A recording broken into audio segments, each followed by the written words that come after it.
This week on George Gets His Legs Ripped Off in a Zwift race, we are in Insbruck, and in particular we are taking on the 3R Racing Insbruckring. So in the past, all of my Zwift racing has been pan flat because I didn't want to get my backside dropped up a climb. But this week we have got some climbing, so drum roll please. We've got a grand total of 155 metres of climbing. Wow. Now I know what you're thinking. That is not hilly at all, and that is not climbing, but we are going up the leg snapper twice. The well-named leg snapper, may I add. But the start of this race was probably the most comfortable I've ever felt, not to blow my own trumpet, the most comfortable I've ever felt at the start of a Zwift race. Ooh, you're hard. And I was like, I tell you what, today could be a good day. But I think that was because everyone knew what was to come and what was in store for us when we went full gas twice up the leg snapper. So I'm going to zoom on to that now, because this first bit was actually pretty chilled and was relatively, everyone stayed together, under control. And then we hit the leg snapper for the first time. Here we go then, effort one up the leg snapper, and I did not have a clue how fast everyone was going to go, but I assumed it was going to be full gas, balls to the wall, and just try and cling on for dear life. And in the last video, Paul Hamlet commented, Zwift racing is much more enjoyable when you're the hammer and not the nail. So coming into this, I'm thinking, here we go. This is my chance to be the hammer today. Put down the power and show these Zwifters what I've got. So I'm thinking, come on, be the hammer, be the hammer. It's like one of them things where you're like, be the ball, hit the ball. Be the hammer, hit the hammer. So I've absolutely given it the berries, given it the beans. And I'm thinking, here we go. I've found my course. I've found the Zwift race that I could be good at. And I am putting down the hammer and showing who's boss up here. I'm at the front of the race.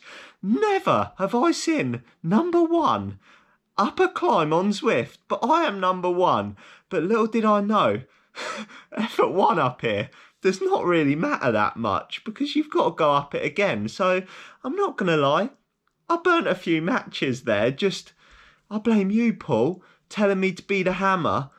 Oh God, this hurt now. So after being the hammer, it was just a case of recovery. So I was like, let everyone regroup. And there was a group just off the back. And to be honest, I thought, I don't really want them to catch back up because then there's more people to try and beat me. But at the same time, there's no chance I'm pushing the pace now.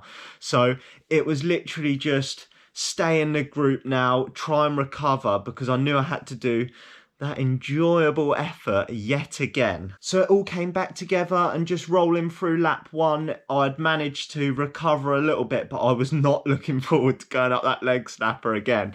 And it was just a case, it was pretty chilled actually, and I was like feeling like, oh, I'm recovering quite well. But I think yet again, you know, that everyone's just saving themselves to go absolutely full numpty up the leg snapper. So I was bracing myself for pain. Here we go then, the main event, effort two up the leg snapper, and in the words of the great Jeremy Clarkson, speed and power was definitely going to be needed. Speed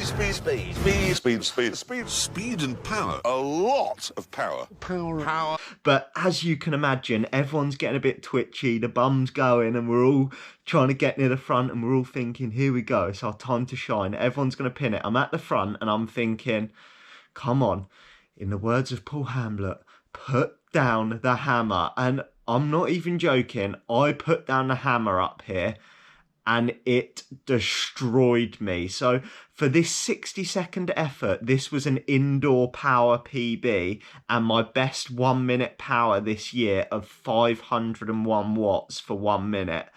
And people were still going past me at this point. I was selling my soul. Heart rate's at 184.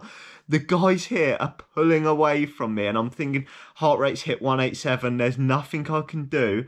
I'm absolutely shelled up here. And I'm thinking, I don't know what I've got here. And I got to the top and I let the power off a bit too early. And then you see that dreaded close the gap. And I'm thinking, I can't.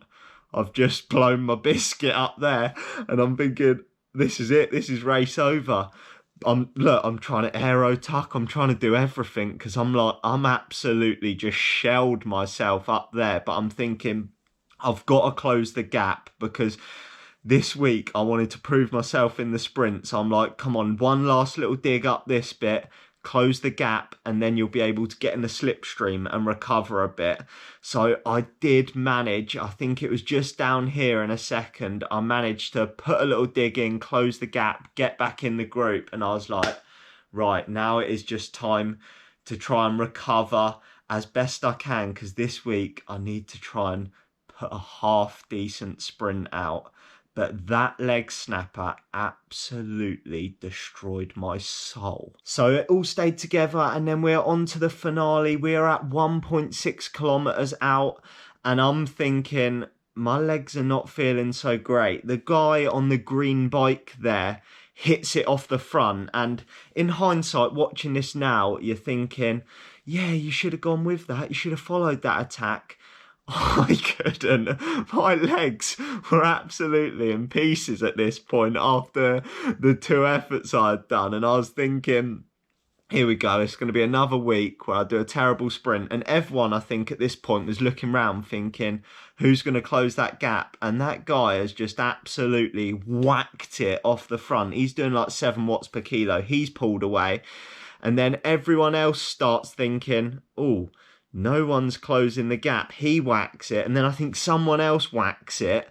Everyone just starts whacking it really early to try and close the gap on this guy, and I'm thinking, oh, my legs have not got a lot more than this to hit a sprint. So guys just kept going off the front because everyone realised that was race over when matey hit it a little bit further back with like 1.6k to go. It was a great move, to be fair, but I mean, you've got to have the power to do that. So I'm like thinking at this point, I'm just going to stay in this group, and this is going to be the week. You can see my heart rate just going up and up. My legs are empty at this point, but I'm like, come on, this is the week. One good sprint and you could get like a fairly decent result in a Zwift race.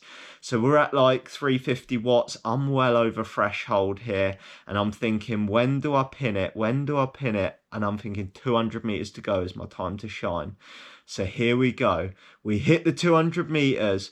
I go to ping it.